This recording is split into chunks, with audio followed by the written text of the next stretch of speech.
down, and all of us struggled. And then to top it all came the recession, 2008, 2009. And really, the industry looked like it will shut any moment.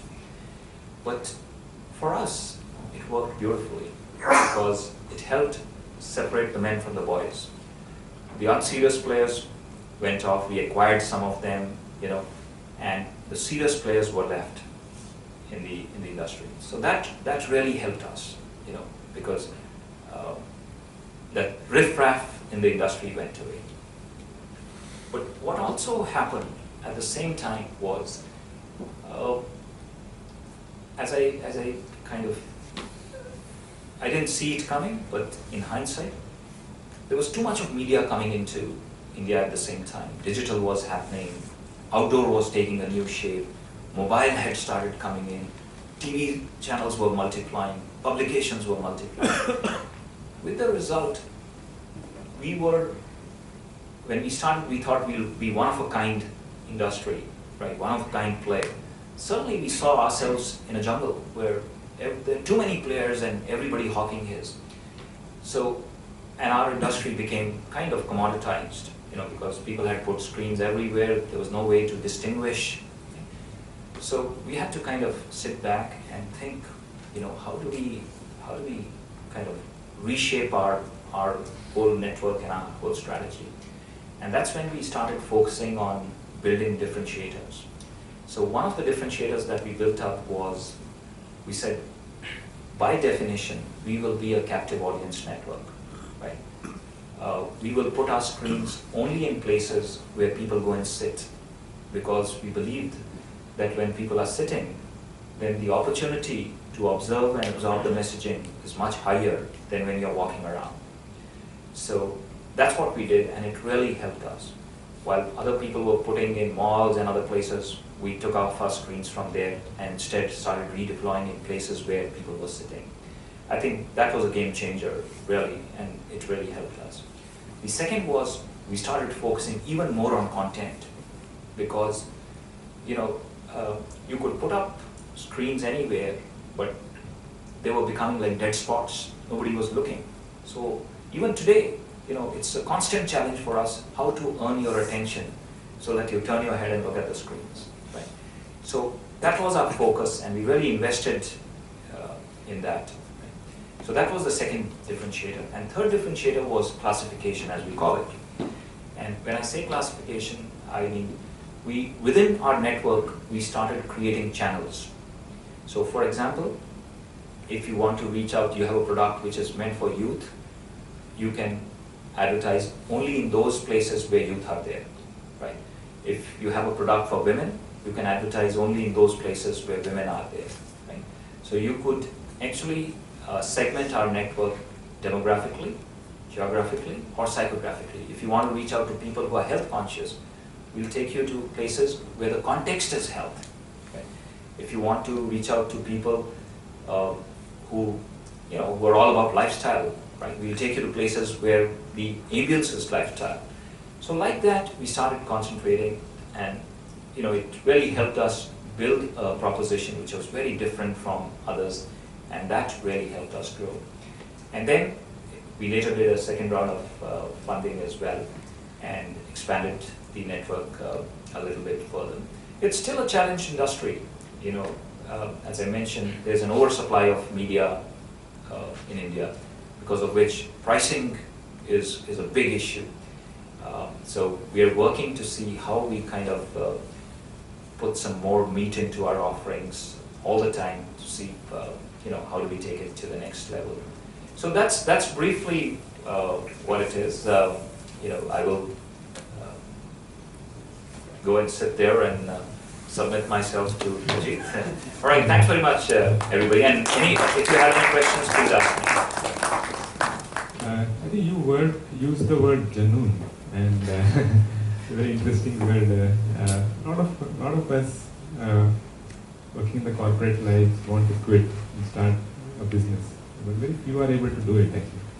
And especially you had an extremely successful corporate career. What was at the root of that genuine actually? That's one part of it. I think what really pushed you to be an entrepreneur? And I'm sure it could have been a very difficult decision, and what emotions you went through. Sure. Yeah, so, a couple of things. There's never a straight answer to questions like this. So first is, I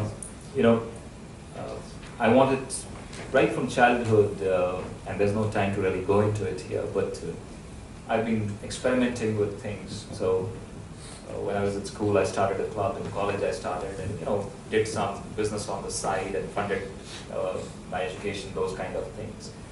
But really wanted to be an entrepreneur, and I didn't want to die without trying it. So that was always at the back of the mind. But another reason for it was, as I mentioned, I joined a Swiss company called Ascom, and the premise of joining them was they wanted to start their India operation. So to that extent, right from the beginning, I went through that whole experience of setting up the operations here. Then I joined Motorola as one of their first employees. And again, this whole mobile telephony thing started from ground level getting built. I was hired to start Nortel, so did it the third time over. And after a few times, I think it gets into your system that is what I'm good at. That's the only thing I'm good at. Why don't I try it, right? And I think that really was the propelling factor. What came into me.